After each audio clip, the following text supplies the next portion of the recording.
Dobrý den, vážení zákazníci. Nyní vám ukážu, jak se páskuje zvázací páskou textilní, páskovačkou na bezpásku a zdrátěnými sponami, které vypadají takto. Důležitý při tom páskování je to, že ty konce drátů jsou nahoře. Teďka dám první konec do sponky, první konec vázací pásky touto formou.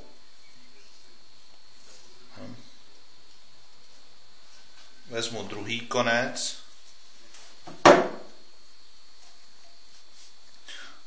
okos si provlíknu ze spoda, nasadím na konec spony a teďka ručně utahuju. Důležitý je, aby ty konce těch drátů byly nahoře. Pak vezmu páskovačku, zmáčknu ji a tady se nadzvedne svěrka a spodní pásku dám nejdříve pod nůž, pak pod svěrku. Rukou uvolním svěrku, přimáčkne se páska.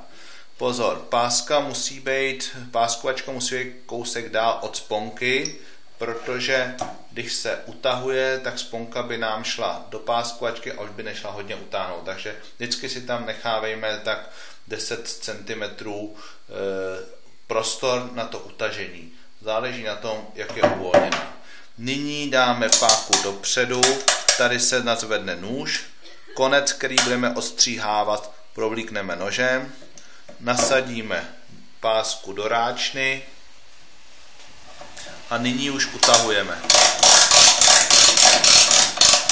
Tady můžeme pozorovat, jak se při utahování posunuje spona k páskovačce.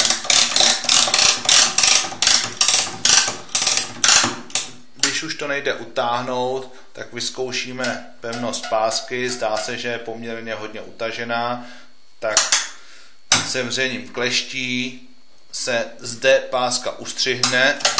Teď se ustřihla, nadzvedla se svěrka a pohybem do boku jednoduše pásku vyjmeme.